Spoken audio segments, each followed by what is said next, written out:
पुष्पक विमान, सुग्रीव तथा विभीषण आदि की विदाई, राम के रण यज्ञ की समाप्ति का वर्णन। श्री शिव जी कहते हैं, हे पार्वती, इतने में पुष्पक विमान वहां आया। वे राम से कहने लगा, हे देव, कुबेर ने मुझको आपके पास वापस भेज दिया है। हे रघुनंदन, कुबेर ने जो कुछ मुझसे कहा है वह सुनिए। उन्होंने कहा है कि पहले तो रावण ने तुमको मुझसे जीता था और बाद में राम ने तुमको रावण से जीता है। इस कारण तुम जाकर तब तक राम की ही सवारी का काम करो जब तक कि वे भूमंडल में रहें। जब रघुश्रेष्ठ राम वैकुंठ धाम चले जाएं, तब तुम मेरे पास चले आना। ये सुनकर राम ने विमान को आज्ञा दी कि सुग्रीव आदि मेरे मित्रों को उनके स्थान पर पहुंचाकर शीघ्र ही अयोध्या लौटाओ और राजमहल के दरवाजे के बाहर खड़े रहो। तदनंतर विभीषण जाकर लंका में धर्म पूर्वक राज्य करने लगे। मकरध्वज पाताल में धर्म पूर्वक राज्य शासन करने लगे। गरुड़ ने युवराज पद पर संपाति का अभिषेक किया। किष्किंधा में कपीशर सुग्रीव राज्य करने लगे। श्रृंगवेरपुर में निषाद राज आनंद से राज्य करने लगा। वायुपुत्र हनुमान राम को नमस्कार करके तप करने को हिमालय चली गई। फिर भी विभीषण, सुग्रीव आदि मित्र 5वें अथवा 7वें दिन अयोध्या में श्री राम का दर्शन करने के लिए आया करते थे और वे श्री राम के पास 5-7 दिन निवास करके चले जाते थे। इस प्रकार उन लोगों का अपने अपने राज्य से श्री राम के पास आना जाना लगा रहता था। सभी लोगों के प्रिय राम भी संपूर्ण राज्य का पालन करने लगे। न चाहने पर भी राम ने लक्ष्मण का युवराज के पद पर अभिषेक कर दिया और वे भी राम की सेवा में तत्पर हो गए।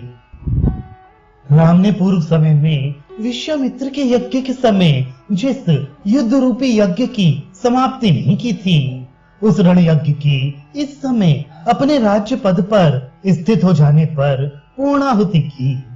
हे पार्वती, उस रण यूपी यज्ञ का मैं विस्तार से वर्णन करता हूँ, उसे सुनो। उस रण याग में युद्ध कुंड था। उसमें से न भागना ही वेद विहित ब्रह्म सत्य था। शस्त्रों की खनकार ही कर्म की सामग्री थी। रणांगण में शस्त्रों का मैल छुड़ाने के लिए उन पर जो पत्थर घिसे जाते थे वही सुर्ख सुरवा का मांझना था। भूमि में बाणों को फैला फैला कर रखना ही उत्तम कुश आदि का आस्तरण था। धीरता ही उनका बटोरना था। महान काल रूपी अग्नि ही यज्ञ कुंड की आग थी। उसमें बाण रूपी सुरवा से मांस की आहुतियां समर्पण की जाती थी। रुधिर की धारा ही वसुधारा थी। भयानक हाहाकार ही ओमकार तथा वषटकार का नाद था। शस्त्रों की चमक ही आग की लपटें थी। पसीने का बहना ही धुआं था।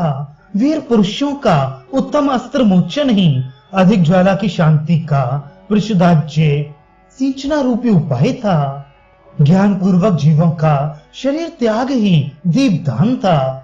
जो शरीर में ममता रखने वाले थे वे ही पूजा की सामग्री तथा दीपकों से भोगने वाले माने जाते थे।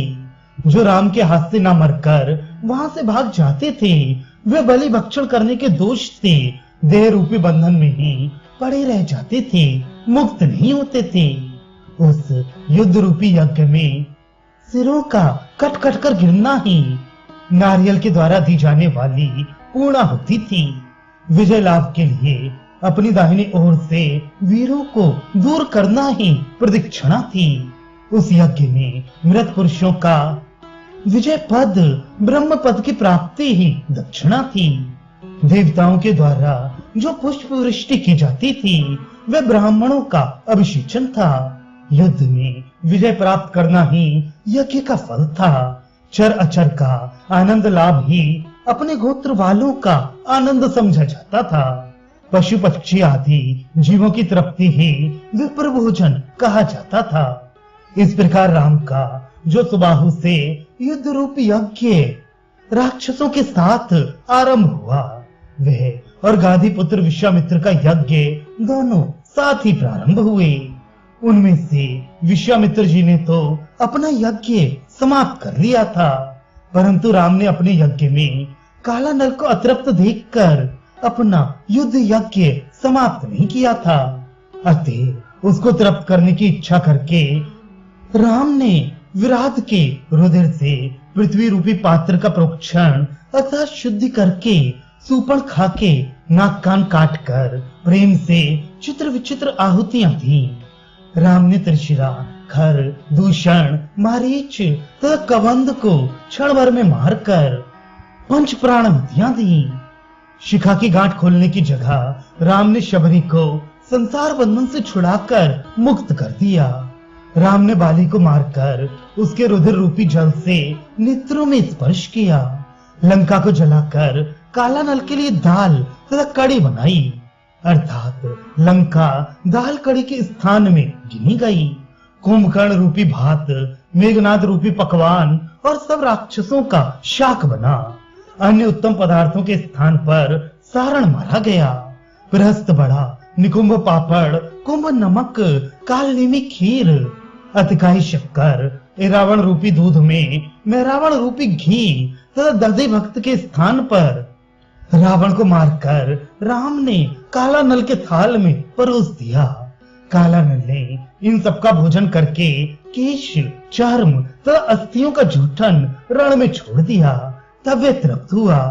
उसके पश्चात राम का अयोध्या में प्रवेश करना ही रणयूपी यज्ञ की समाप्ति अर्थात रण यज्ञ का विसर्जन हुआ।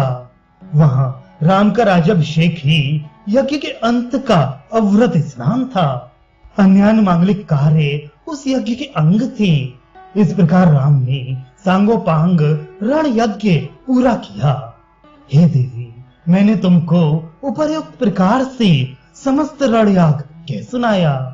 तदनंतर साक्षात परमात्मा कार्य समुदाय के अधिष्ठाता, कर्तृत्व आदि अभिमान से रहित, सदा निर्विकार स्वरूप, निज आनंद से ही संतुष्ट, सब प्राणियों को सदुपदेश देने वाले राम भी गृहस्थ धर्म का पालन करते हुए अनेक धर्मों का आचरण करने लगे। उनके राज्य काल में कोई भी स्त्री विधवा होकर रोती नहीं थी। किसी को सांप तथा व्याघ्र आदि का भय नहीं था और न किसी को रोग का ही भय था।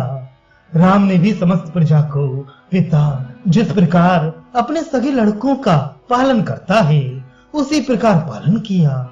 हे देवी, ये मैंने तुमको राम का युद्ध चरित्र कह सुनाया।